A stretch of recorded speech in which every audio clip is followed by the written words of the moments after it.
Yuugi Hoshiguma is an Oni. Oni are a type of yokai.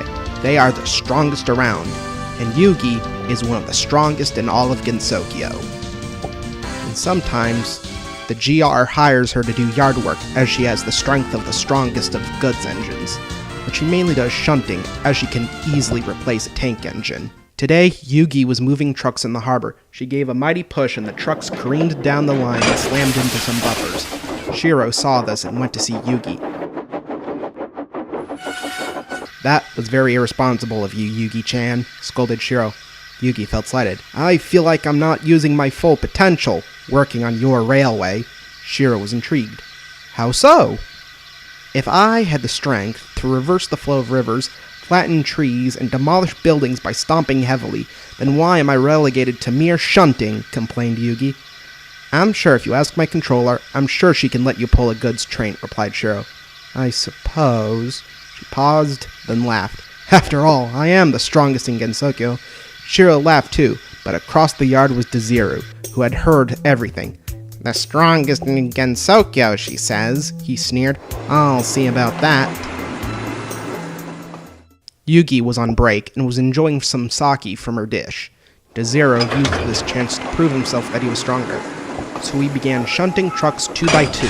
He wanted to show her that he was stronger than an Oni. Across the yard were the 3 fairies of light, Sunny Milk, Luna Child, and Star Sapphire. They were watching Dizeru carefully.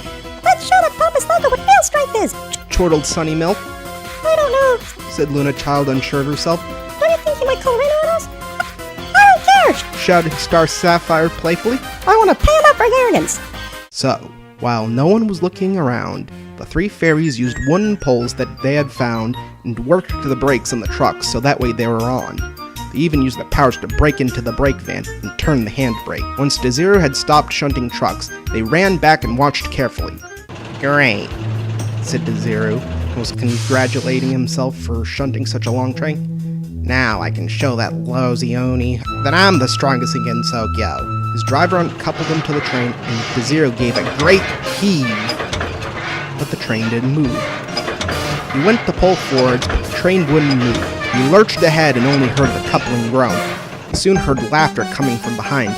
"I'll show you," he cried, and gave one great heave. The couplings were strained, and Dizeru's constant surging had weakened them, especially in the one connecting Dizeru to the first truck. Growled Dizeru. He tried to give one more pull, then it happened.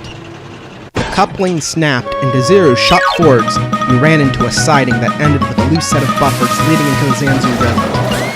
He smashed the buffers and landed on a barge. "Grease and oil," he shouted. Then the 3 fairies of light showed themselves, and they guffawed at Dizeru's failure to pull the train. "I'll tell the Hakurai Shrine Maiden," he threatened. "You'll see." Reimu Hakurai did come, and so did Remilia Scarlet, the vampire lolly controller who was in charge of the railway.